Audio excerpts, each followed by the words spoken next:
참으로 좋으신 그리고 선하신 우리 하나님 아버지 감사하고 또 감사합니다. 아버지 하나님, 아무것도 아닌 우리들, 하나님을 대적했으며 또 하나님의 원수로 살았던 우리들, 죄인으로 이 세상 가운데 썩어 없어질 우리 한 사람 한 사람을 사랑하사 우리를 만나주시고 또 우리를 택하여 주시고 또 하나님의 자녀로 우리를 불러주심을 참으로 감사드립니다.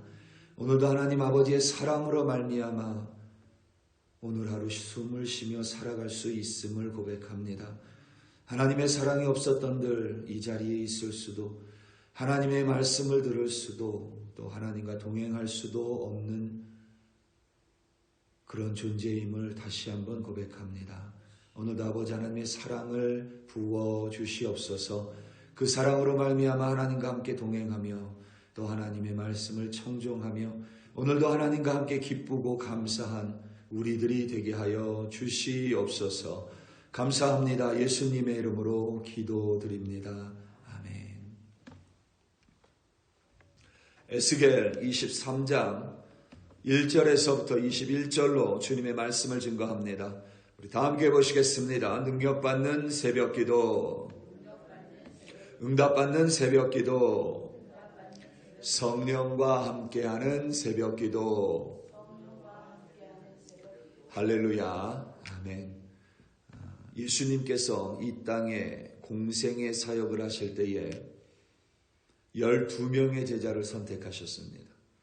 오직 12명만 선택하셨습니다.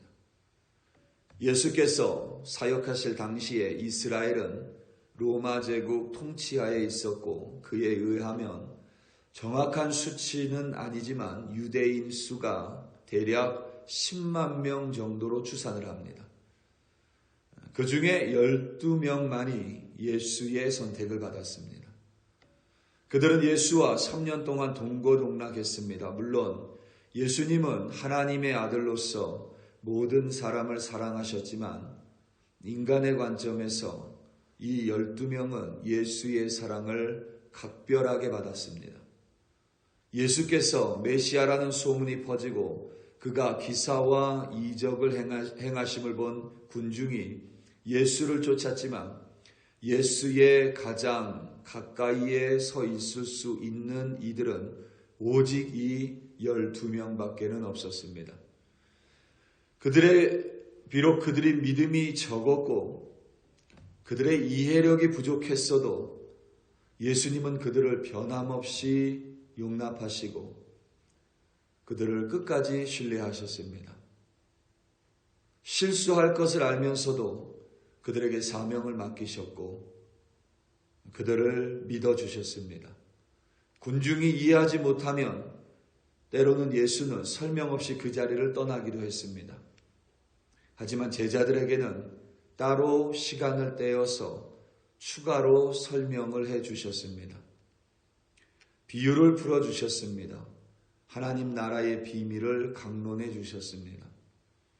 갈릴리의 무식한 어부가 주를 이룬 이 12명에 대한 예수의 사랑은 말 그대로 각별했습니다. 그래서 그 중에 한 명인 가룟 유다가 예수를 배신했을 때에 예수는 너무도 아프셨을 것 같습니다. 이루 말할 수 없는 배신감으로 몸이 떨렸을 것 같습니다. 더군다나 예수는 가룟 유다가 배신할 것을 아셨습니다. 아셨음에도 불구하고 가룟 유다에게 계속 기회를 주셨습니다. 가룟 유다를 책망하지도 꾸짖지도 않으시고 계속 가룟 유다를 기다려 주셨습니다.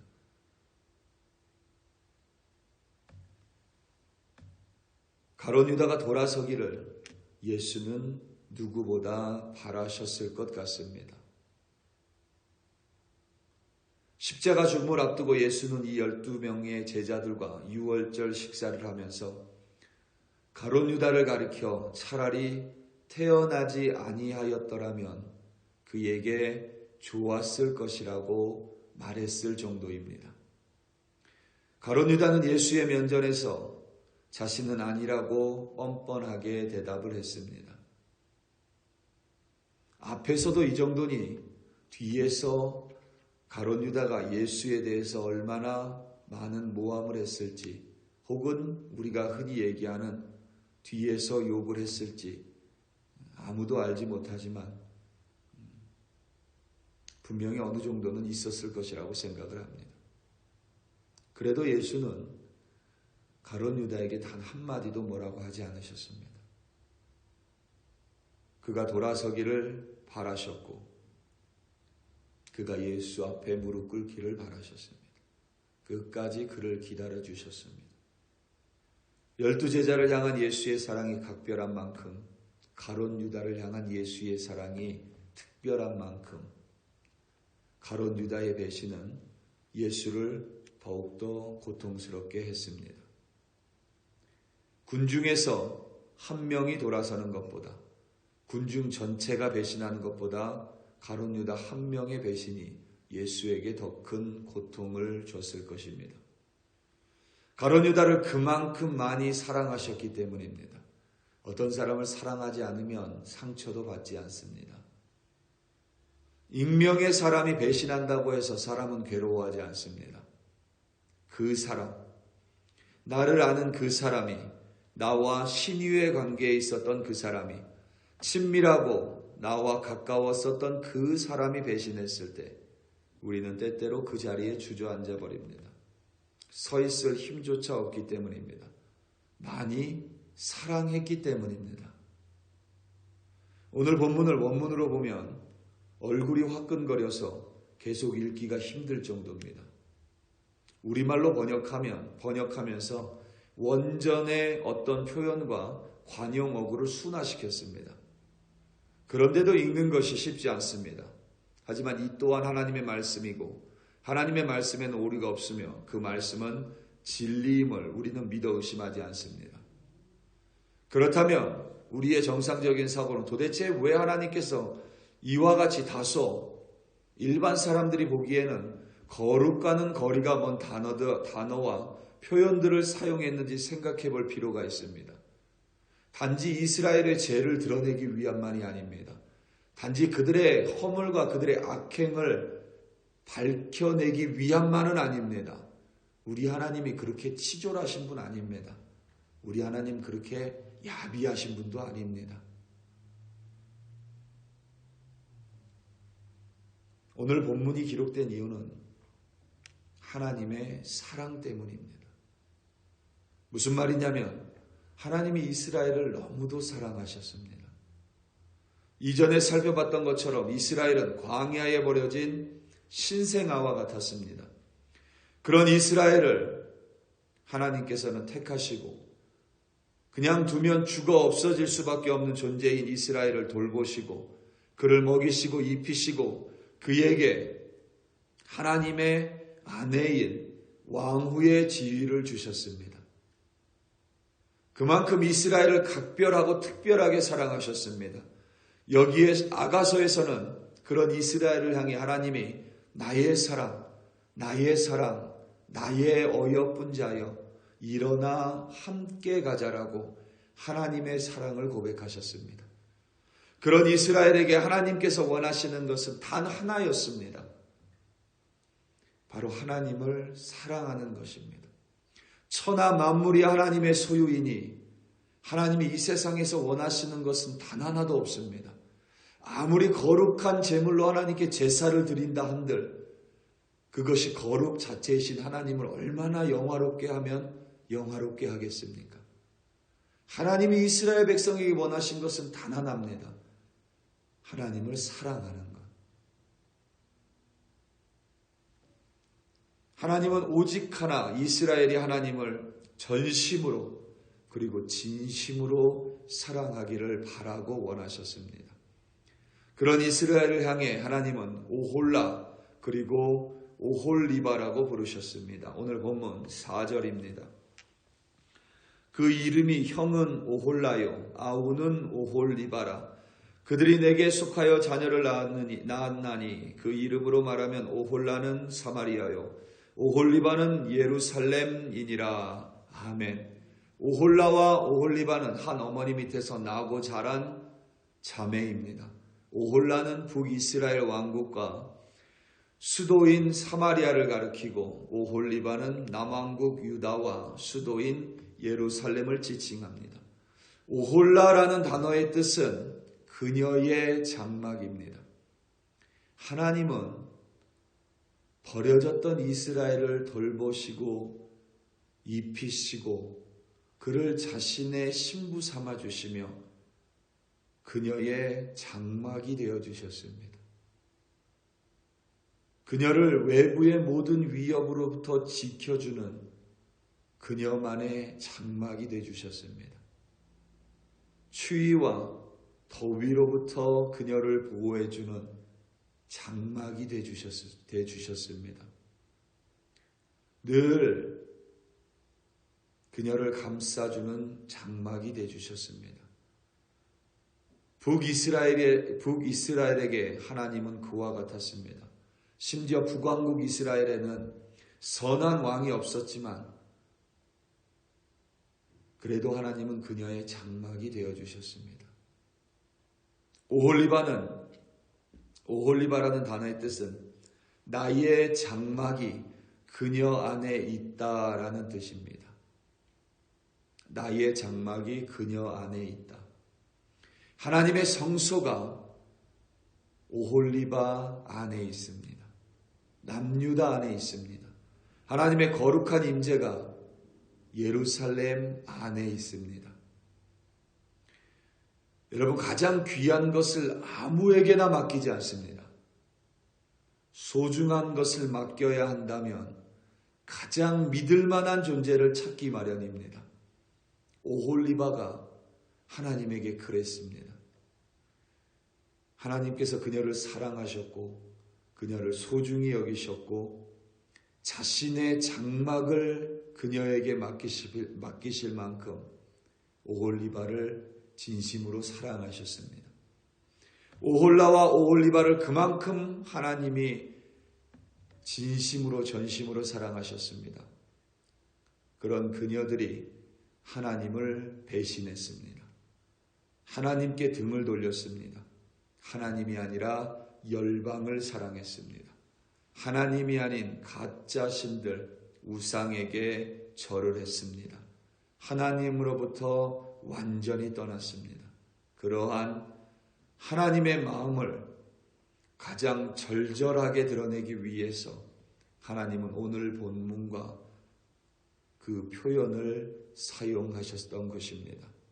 그리하여 이스라엘이 죽음이라도 하나님의 그 절절한 사랑, 하나님의 사랑이 가득한 하나님의 마음을 조금이라도 깨달아 다시 하나님께 돌아오기를 간절히 바라셨습니다. 우리 사랑하는 성도 여러분, 하나님은 정말 우리를 사랑하십니다. 우리가 하나님을 속여도 때로는 고의적으로 범죄해도 하나님은 우리가 돌아오시기를 기다리십니다. 그리고 하나님 앞에 나와 자복하고 회개하면 하나님은 또다시 우리를 끌어안아 용서해 주십니다. 그 하나님의 사랑이 너무나도 소중한데 우리는 그 소중한 사랑을 종종 잊어버릴 때가 많습니다.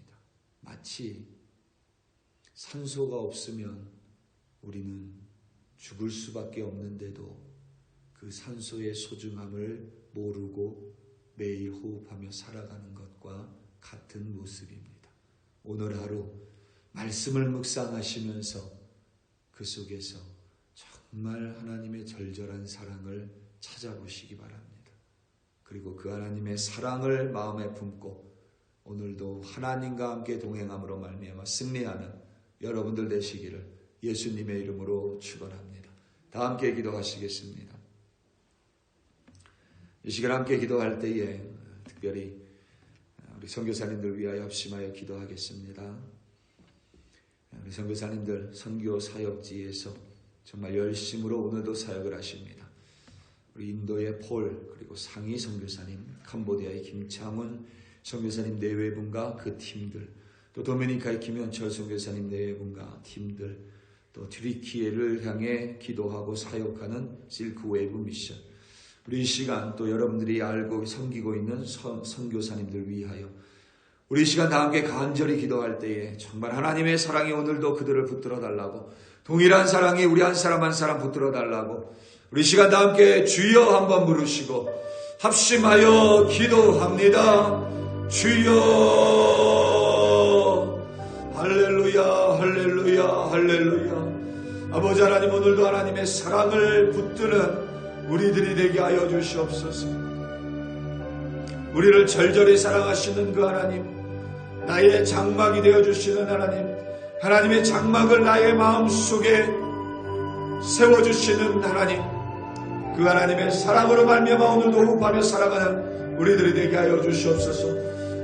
산소가 없으면 죽을 수밖에 없음에도 불구하고 그 산소의 소중함을 잊고 살아가는 어리석은 우리를 용서하여 주시옵고, 하나님의 사랑이 너무나도 소중하여 오늘도 하나님의 사랑 붙들고 승리하는 우리들이 되게 하여 주시옵소서.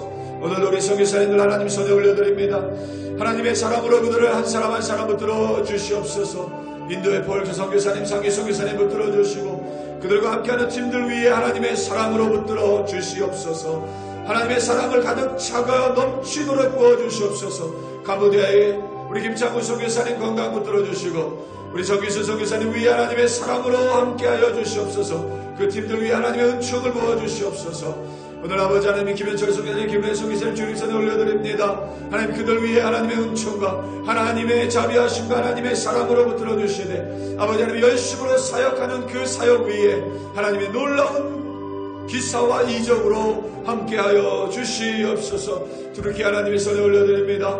아버지 하나님, 거짓된 종교가 아니라 아버지 하나님 안에서 온전히 하나님을 바라보는 두루키에 되게 하여 주시고, 하나님의 사랑을 그 땅 가운데 부어 주시옵소서. 하나님이 그들을 하나님의 백성으로 삼아 주셨음을 하나님 그들로 하여금 깨닫게 하여 주시옵소서. 그래야 그들이 하나님께 하나님의 사랑이 반응하며 나올 수 있도록 오늘 역사하여 주시옵소서. 오늘 우리 글로리게 한 사람 한 사람 하나님 손에 올려드립니다. 하나님의 사랑으로 붙들어 주시옵소서. 사랑으로 끌어안아 주시옵소서. 아버지 하나님, 용납하여 주시고 오늘도 함께하여 주시옵소서. 할렐루야 할렐루야. 감사하고